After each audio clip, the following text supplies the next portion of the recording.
அன்புமிக்க போக்குவரத்து கழக ஓய்வு பெற்ற நண்பர்களே, தோழர்களே, சகோதரிகளே அனைவருக்கும் வணக்கம். ரேவா அமைப்பினுடைய மாநில மைய நிர்வாகிகளுடைய ஆலோசனையின் பேரில் இந்த காணொளியை உங்கள் மத்தியிலே பதிவு செய்கிறேன். அருமை நண்பர்களே, தோழர்களே, ஓய்வு பெற்ற நம்முடைய முக்கிய ஜீவாதாரமான பிரச்சனைகளான அகவலைப்படி உயர்வு, ஒப்பந்த உயர்வுகளை ஓய்வூதியத்தில் உயர்த்தி வழங்குவது, பிஆர்பிஎஃப் என்று சொல்லக்கூடிய ஓய்வுகால சேம நல நிதி வழக்குகள் இறுதிக்கட்டத்தில் இருக்கிறது. குறிப்பாக சொல்ல வேண்டும் என்று சொன்னால், அகவலைப்படி உயர்வு சம்பந்தமான அரசாணை 142 எதிர்த்த வழக்குகளிலே மதுரை உயர்நீதிமன்றத்தில் மதுரை மண்டல ரேவா நிர்வாகிகளுடைய பெயரிலும், சென்னை உயர்நீதிமன்றத்தில் நம்முடைய அமைப்பின் பெயரிலும் தொடரப்பட்ட ரிட் மனுக்கள் தீர்ப்பாகி, அந்த தீர்ப்பை அமுல்படுத்தாதால் அவமதிப்பு வழக்கு தொடுத்து அதிலே சென்னை உயர்நீதிமன்றத்திலே நேற்றைய தினம் 24/10/2025 அன்று நம்முடைய வழக்கு சென்னை உயர்நீதிமன்றத்திலே விசாரணைக்கு வந்தது. அந்த விசாரணையிலே நம்முடைய வழக்கறிஞர் இதுவரை கொடுத்திருக்கக்கூடிய டிஏ உயர்வு சம்பந்தமாகவும், இன்னும் கொடுக்க வேண்டிய டிஏ உயர்வு சம்பந்தமாகவும் அதற்கு ஒரு கால வரையறையை நிர்ணயம் செய்ய வேண்டும் என்று வாதம் செய்தார். அதை கேட்ட நீதியரசர் அவர்கள் அரசு தரப்புக்கு 2025 பிப்ரவரியிலே இருந்து இது நாள் வரை டிஏ உயர்வு எவ்வளவு கொடுத்திருக்கிறீர்கள், இன்னும் எவ்வளவு கொடுக்க வேண்டும், எப்போது கொடுப்பீர்கள் என்ற விவரங்களோடு ஒரு அறிக்கையாக 31/10/2025 தாக்கல் செய்ய வேண்டும் என்று கூறியும், அவ்வாறு தாக்கல் செய்யாவிட்டால் சம்பந்தப்பட்ட அதிகாரிகளுக்கு ஸ்டாச்சுட்டரி நோட்டீஸ் அனுப்பப்படும் என்றும் கூறி வழக்கை 31/10/2025 ஒத்தி வைத்திருக்கின்றார். அன்றைய தினம் என்ன நடக்கிறது என்று பொறுத்திருந்து பார்ப்போம். அடுத்து, நம்முடைய ஒப்பந்த உயர்வுகளை ஓய்வூதியத்தில் உயர்த்தி வழங்க வேண்டும் என்ற வழக்கு ஒரு நீண்ட காலமாக நடந்து வரக்கூடிய ஒரு வழக்கு. மதுரை உயர்நீதிமன்றத்திலே WPMD 20-568/2015 என்ற வழக்கை 19/11/2025 தாக்கல் செய்தோம். அந்த வழக்கினுடைய 60 விசாரணைகள் முடிந்து உத்தரவு என்ற அடிப்படையிலே 29/8/2025 அன்று உத்தரவுக்காக என்று சொல்லி தேதி குறிப்பிடாமல் ஒத்திவைக்கப்பட்டிருக்கிறது. விரைவில் நல்ல தீர்ப்பு வரும் என்று எதிர்பார்க்கிறோம். இது சம்பந்தமாக ஒரு சில விஷயங்களை உங்களுக்கு நினைவுபடுத்துவது பொருத்தமாக இருக்கும். இன்றைக்கு பலரும் பல அமைப்புகளும் தாங்கள் தொடுத்திருக்கக்கூடிய அந்த வழக்குகள் சம்பந்தமாக பல்வேறு விவரங்களை கூறி வருகிறார்கள். அதிலும் குறிப்பாக நம்மை குறை சொல்வதைப் போல ரேவா அமைப்பு காலதாமதம் செய்கிறார்கள். 2015 போட்ட வழக்கு 10 ஆண்டு காலமாகிவிட்டது, இன்னும் முடிவுக்கு வரவில்லை என்ற ஒரு பிரச்சாரத்தை கூட கிளப்பி கொண்டிருக்கின்றார்கள். வழக்கு தாமதமாவதற்கு நாம் காரணமல்ல, அரசு, நீதிமன்றம், நீதியரசர்கள், அதில் பல்வேறு காரணங்களால் அது தாமதமாகிறது என்பதை இந்த நேரத்தில் சுட்டிக்காட்ட வேண்டும். குறிப்பாக சொல்ல வேண்டும் என்று சொன்னால், இந்த வழக்கு தாமதமாவதற்கு கழக அதிகாரிகள் கொடுக்கக்கூடிய அந்த விவரங்கள் அரசு தரப்பு வழக்கறிஞரால் நீதிமன்றத்திலே முன்மொழியப்படுகிறது. அரசு நிர்வாக அதிகாரிகள் கொடுக்கக்கூடிய அந்த விவரங்கள் என்பது இந்த வழக்கை முடித்து வைக்க அல்லது இந்த வழக்கை இழுத்து மூடுவதற்குண்டான ஏற்பாட்டோடு கூடிய அறிக்கைகளாக, அந்த விவரங்களாக கொடுக்கின்றார்கள். அப்படி இன்றைக்கு பணியிலே இருக்கக்கூடிய அதிகாரிகள் நம்முடைய வழக்குகளிலே வேண்டுமென்றே காலதாமதம் செய்வது, அதை இழுத்தடிப்பது என்ற நோக்கத்தோடு செயல்படக்கூடிய அதிகாரிகள் நாளை ஓய்வு பெற்ற உடனே அவர்கள் நமக்கு முன்னால் இந்த களத்திலே வந்து நிற்கின்றார்கள், நீதிமன்றத்தில் நிற்கின்றார்கள் என்பதை சுருக்கமாக கூறிவிட்டு, நம்முடைய ஒப்பந்த உயர்வுகளை ஓய்வூதியத்தில் உயர்த்தி வழங்க வேண்டும் என்ற அந்த வழக்கு 60 விசாரணைகளை கடந்திருக்கிறது.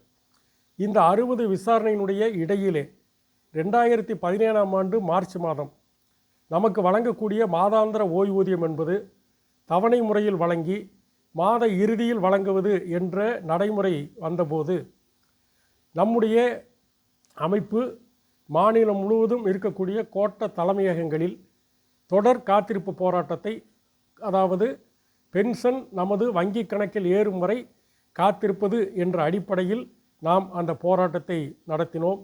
அநேகமாக தமிழக போக்குவரத்துறை வரலாற்றில் தொடர்ந்த இரவும் பகலுமாக ஆண்களும் பெண்களுமாக வெயிலிலே, மழையிலே, பனியிலே, வெப்பத்திலே, கட்டாந்தரையிலே படுத்து கிடந்து நடத்திய அந்த போராட்டம் நாம் சொன்னதைப் போல பென்ஷன் நம்முடைய வங்கி கணக்கிலே ஏறிய பிறகுதான் 13 நாட்கள் கழிந்து ஏறிய பிறகுதான் நாம் அந்த போராட்டத்தை ஒத்திவைத்தோம்.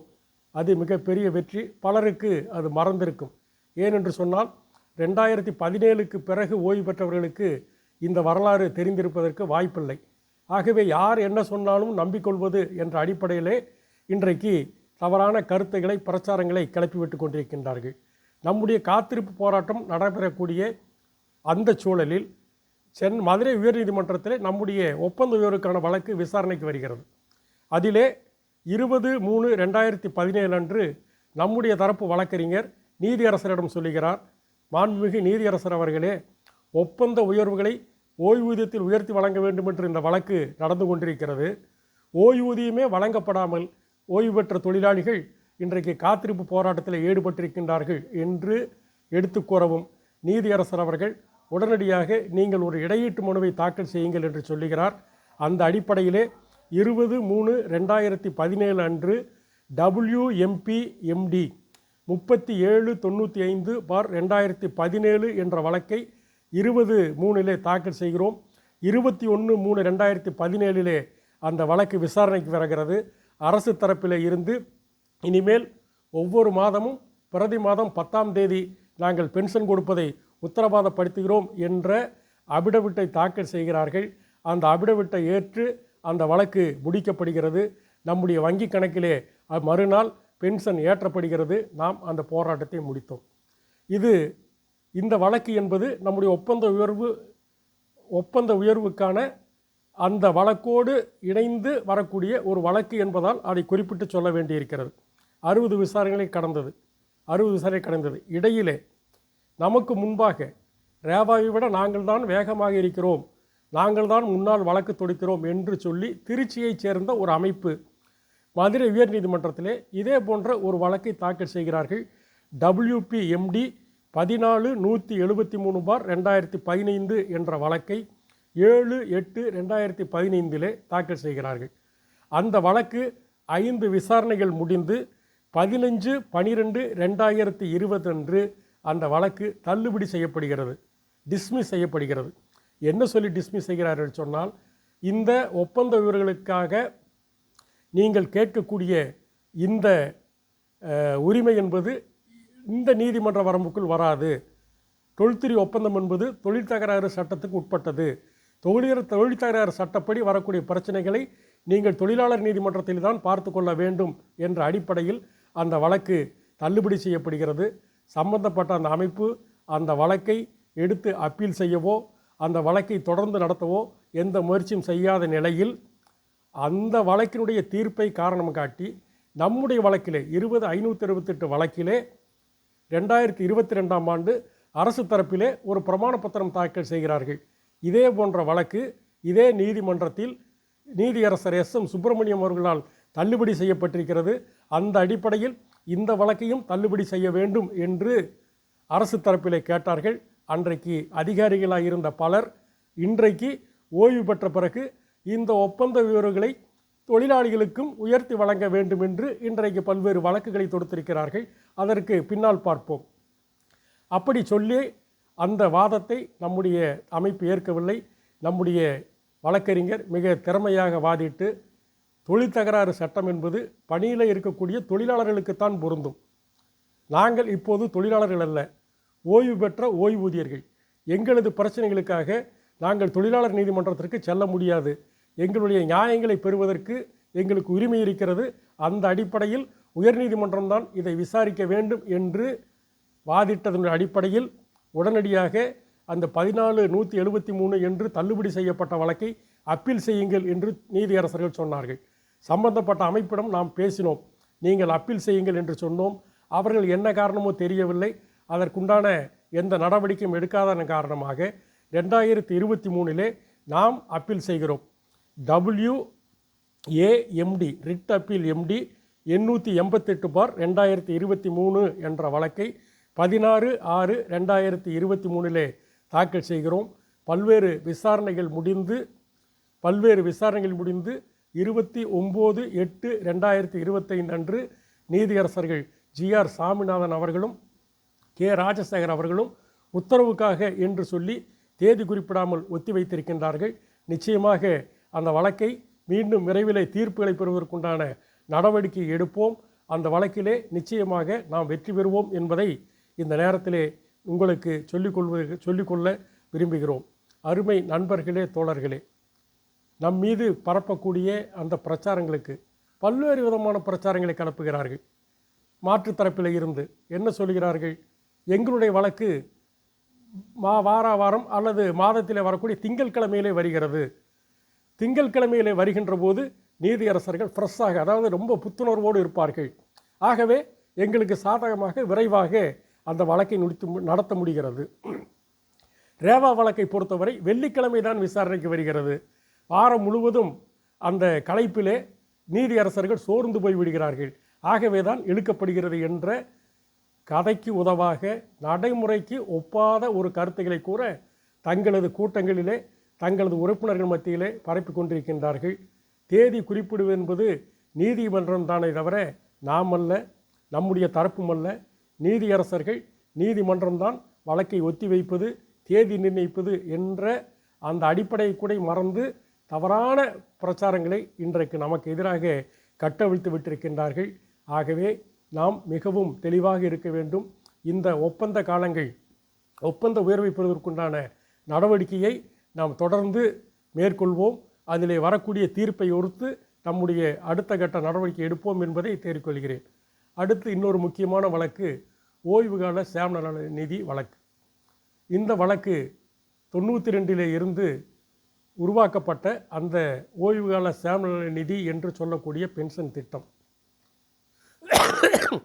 ஒப்பந்த சரத்துக்கு மாறாக அது நிறுத்தப்படுகிறது. ஆகவே நாம் அதன் மீது நம்முடைய அமைப்பு வழக்கு தொடுத்து அந்த தீர்ப்பு நமக்கு சாதகமாக வரவே பென்ஷன் ட்ரஸ்ட் நிர்வாகி அப்பீல் செய்கிறார். அந்த அப்பீல் 2011 இருந்து 2023 வரை 12 ஆண்டு காலம் நடந்து தீர்ப்பாகிறது. அந்த தீர்ப்பும் நமக்கு சாதகமாக வருகிறது. அந்த தீர்ப்பை அமுல்படுத்தாத பட்சத்தில் நாம் அவமதிப்பு வழக்கு தொடுக்கிறோம். அந்த அவமதிப்பு வழக்கிலும் தீர்ப்பு வந்துவிட்டது. 3 வார காலம் அவகாசம் வாங்கி சென்ற அரசு தரப்போ நிர்வாகத் தரப்போ இதுவரை சுண்டு விரலை கூட அசைக்கவில்லை. 26/2/2025 அன்று 3 வார காலத்தில் நடைமுறைப்படுத்துகிறோம் என்று நீதிமன்றத்திலே உத்தரவாதம் கொடுத்து சென்ற அரசு தரப்போ பென்ஷன் ட்ரஸ்ட் நிர்வாகமோ இதுவரை எந்த நடவடிக்கையும் எடுக்கவில்லை. ஆகவே அந்த வழக்கை மீண்டும் கொண்டு வருவதற்குண்டான நடவடிக்கை எடுத்து அது விரைவிலே விசாரணைக்கு வர இருக்கிறது. கடந்த 10/10/2025 அன்று அந்த வழக்கு விசாரணைக்கு வந்தது. நம்முடைய கருத்துக்களை ஆணித்தரமாக எடுத்து வைத்திருக்கிறோம். நீதியரசர் குறிப்பிட்ட காலத்திற்குள் நீங்கள் அந்த பிரமாண பத்திரத்தை தாக்கல் செய்ய வேண்டும் என்று அதை ஒத்திவைத்திருக்கின்றார். அநேகமாக அந்த வழக்கிலும் நமக்கு சாதகமாக தீர்ப்பு வரும். இந்த நேரத்தில் கோவை பேரவையினுடைய அலுவலர் சங்கமும் ஃபெடரேஷன் ஆஃப் ஆஃபீஸர்ஸ் என்று சொல்லக்கூடிய அந்த அமைப்புகளும் ஓய்வு பெற்ற பணியாளர்கள் நலச்சங்கம் என்ற அமைப்பு, இது 3 இணைந்து நம்முடைய ரேவாவுடைய வழக்கிலே PRPF வழக்கிலே சப் அப்ளிகேஷன் தாக்கல் செய்து அதில் இணைந்திருக்கின்றார்கள். ஒரு வழக்கு ரிட்டினுடைய காலகட்டம் முடிந்து அவமதிப்பு வழக்கினுடைய காலகட்டம் முடிந்து அது தீர்ப்பும் வந்து இறுதிக்கட்டத்திலே இடையீட்டு மனு தாக்கல் செய்திருக்கின்றார்கள். அதை ஏற்றுக்கொள்வதும் நிராகரிப்பதும் நீதிமன்றத்தினுடைய உரிமை. நம்முடைய ஆட்சேபனை தெரிவித்தோம், நீதிமன்றம் ஏற்றுக்கொண்டது. அந்த வழக்கு இன்றைக்கு நிலுவையில் இருக்கிறது. ஆனால் அவர்கள் சொல்லுவது அவர்கள் சொல்லுவது உண்மைக்கு மாறான பல கருத்துக்களை சொல்லிக் கொண்டிருக்கின்றார்கள். குறிப்பாக சொல்ல வேண்டும் என்று சொன்னால், நம்முடைய வழக்கு டிஏ உயர்வு சம்பந்தமான வழக்கு, அரசாணை 142 எதிர்த்த வழக்கு மதுரை உயர்நீதிமன்றத்தில் நடக்கின்ற போது நம்முடைய தரப்பிலே நம்முடைய மதுரை மண்டல நிர்வாகிகள் சார்பாக நம்முடைய வழக்கறிஞர் ஆஜரானார். அப்போது இவர்கள் என்ன சொன்னார்கள் காணொளியிலே, இந்த வழக்கிலே ரேவா கிடையாது, ரேவா அமைப்பு இந்த வழக்கிலே மனுதாரர் அல்ல, இவர்கள் வாதாட முடியாது, குழப்பம் செய்கிறார்கள் என்று சொன்னார்கள். ஆனால் அதையெல்லாம் மீறி நீதியரசர் நம்முடைய மனுவையும் ஏற்றுக்கொண்டார். அந்த வழக்கோடு இணைத்து நடத்துவதற்குண்டான ஏற்பாட்டோடு 4-5 விசாரணைகள் முடிந்து இன்றைக்கு இறுதி கட்டத்திலே இருக்கிறது. வருகிற ஜனவரி மாதம் மீதம் இருக்கக்கூடிய டிஏவை கொடுப்பதாக சொல்லி சென்றிருக்கின்றார்கள். அதை பொறுத்து நம்முடைய நடவடிக்கை இருக்கும். ஆக ஒரு வழக்கிலே, நம்முடைய வழக்கிலே, பிஆர்பிஎஃப் வழக்கிலேயே அதிகாரிகள் சங்கம் இணைவதற்கு வாய்ப்பு இருக்கிறது, வழி இருக்கிறது என்று சொன்னால், அரசாணை 142 வழக்கிலே ஏன் ரேவா அமைப்பு அதிலே இம்ப்ளீட் ஆக முடியாது, ஏன் இணைய முடியாது என்ற ஒரு சாதாரண விஷயத்தை கூட புரிந்து கொள்ளாமல் இருக்கக்கூடிய தவறான ஒரு தகவல்களை இன்றைக்கு பரப்பி கொண்டிருக்கின்றார்கள். ஆகவே யார் என்ன சொன்னாலும் நம்முடைய நடவடிக்கை என்பது, நம்முடைய சட்ட போராட்டங்கள் என்பது தொடரும். நம்முடைய வழக்கறிஞர்கள், திறமையான வழக்கறிஞர்களை வைத்திருக்கிறோம். நாம் அது இது என்றெல்லாம் சொல்லி யானையைப்பார் பூனையைப்பார் என்று சொல்லியெல்லாம் சொல்லுவதற்கு தயாராக இல்லை. என்ன நடக்கிறதோ அந்த உண்மையை தொழிலாளிகளுக்கு தெரியப்படுத்துவோம். என்ன கிடைக்கிறதோ அதை தொழிலாளிகளுக்கு வாங்கி தருவதற்குண்டான அனைத்து முயற்சியில் எடுப்போம். இதுதான் ரேவா கடந்து வந்த பாதை, ரேவா கடந்து வந்த வரலாறு. ரேவாவினுடைய சாதனைகளுடைய பட்டியலை இன்று முழுவதும் பேசிக்கொண்டே இருக்கலாம், ஒரு புத்தகமாகவே போடலாம். அத்தனை நடவடிக்கைகளை, அத்தனை சாதனைகளை, அத்தனை பிரச்சனைகளை போக்குவரத்து கழக ஓய்வூதியர்களுக்காக எதிர்கொண்டு பெற்றுக்கு தந்த இந்த நம்முடைய அமைப்பை சீரழிப்பதற்காக, சீர்குலைவு செய்வதற்காக இன்றைக்கு பலரும் முயற்சி செய்து கொண்டிருக்கின்றார்கள். இத்தனை ஆண்டு காலம் ஓய்வு பெற்ற தொழிலாளி செத்தானா பிழைத்தானா, அவனுக்கு பென்ஷன் கிடைத்ததா கிடைக்கலையா என்றெல்லாம் கவலைப்படாதவர்களெல்லாம் இன்றைக்கு நம்மை பார்த்து நீலிக்கண்ணீர் வடிக்கிறார்கள். உங்களுக்கு உதவுவதற்காக வானத்திலே இருந்து குதித்திருக்கிறோம் என்று சொல்லியெல்லாம் புது புது பெயர்களிலே இன்றைக்கு வந்து கொண்டிருக்கின்றார்கள். குறிப்பாக சொல்ல வேண்டும் என்று சொன்னால், நம்முடைய ரேவா அமைப்பு அனைவருக்குமான ஒரு பொதுவான அமைப்பு, அனைத்து அமைப்பினரையும் உள்ளடக்கிய ஒரு அமைப்பு. ஒரு குறிப்பிட்ட அமைப்புக்கு சாதகமாகவோ ஒரு குறிப்பிட்ட அமைப்பை சார்ந்தோ தேவையில்லாத ஒரு அமைப்பு. இப்படிப்பட்ட சூழ்நிலையில் கடந்த சில ஆண்டுகளாக, 2 ஆண்டுகளாக நம்முடைய அமைப்புக்குள் இருக்கக்கூடிய ஒரு சில நிர்வாகிகள் குறிப்பிட்ட ஒரு அமைப்பினுடைய வழிகாட்டுதலின் பேரில் அதைப்படித்தான் கேட்க வேண்டும், அவர்களோடு இணைந்துதான் செய்ய வேண்டும் என்று வலியுறுத்தினார்கள். நம்முடைய நிர்வாகிகள் பெரும்பாலான கருத்துப்படி அது சாத்தியமில்லை, எப்போது தேவையோ அப்போது இணைந்து நடத்துவோம், இல்லாவிட்டால் தனியாகத்தான் இருப்போம், தனித்துத்தான் நடத்துவோம், இது பொதுவான அமைப்பு, யாருடைய அடிமைகளாக அல்லது யாருடைய கட்டுப்பாட்டிலும் செயல்படுவதற்கு ரேவாவினுடைய மாநில நிர்வாக குழு என்ன முடிவெடுக்கிறதோ அந்த முடிவைத்தான் அமுல்படுத்துவோம் என்று ஜனநாயகபூர்வமாக முடிவெடுத்து அறிவித்திருக்கிறோம். ஆனாலும் இன்றைக்கு பல கழகங்களிலே போட்டி அமைப்புகளை பல்வேறு பெயர்களிலே இன்றைக்கு ஆரம்பித்திருக்கின்றார்கள். ஆரம்பித்தது மட்டுமல்ல, நம்முடைய பெயரையும் ரேவாவுடைய பெயரையும் ரேவாவுடைய கொடியையும் ரேவாவுடைய சின்னத்தையும் பயன்படுத்தி கொண்டிருக்கின்றார்கள். உண்மையிலேயே அவ்வளவு திறமையானவர்கள், அவ்வளவு பலசாலிகள். தனியாக தங்களுக்கு என்று கொடி, தங்களுக்கு என்று ஒரு அமைப்பு, தங்களுக்கு என்று ஒரு சின்னம் என்ற ஒன்றை ஆரம்பித்து தொழிலாளர்களுக்கு ஓய்வூதியர்களுக்கு செய்வதிலே நமக்கொன்றும் மாற்று கருத்து இல்லை. ஆனால் நம்முடைய பெயரையும் நம்முடைய சின்னத்தையும் நம்முடைய கொடியையும் பயன்படுத்துவது எந்த விதத்திலும் சரியல்ல. அதற்கு எதிரான சட்ட நடவடிக்கைகளை நம்முடைய மாநில மையம் எடுத்திருக்கிறது. விரைவில் அதிலும் நமக்கு சாதகமான நல்ல முடிவு கிடைக்கிறது. அந்த அடிப்படையில் இன்றைக்கு ரேவா அமைப்பு, நம்முடைய அமைப்பு பல்முனை தாக்குதலுக்கு உள்ளாகி இருக்கிறது.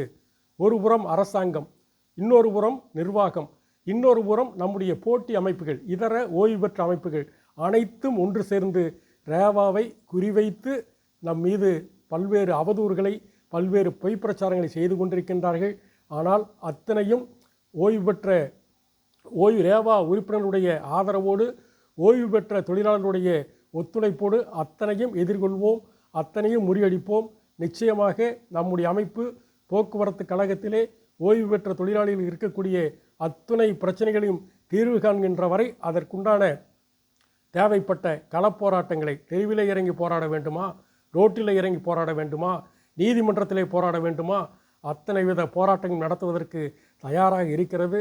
அதற்குண்டான ஏற்பாடுகளை நம்முடைய மாநில மையம் ஆலோசனைகளை முன்வைத்திருக்கிறது. எதிர்வரக்கூடிய காலங்களிலே நம்முடைய மாநில நிர்வாகக்குழு, மாநில பொதுக்குழு கூடி அந்த போராட்டங்களை அறிவிக்கின்ற போது அந்த போராட்டத்திலே சக்தியாக கலந்து கொள்வோம்.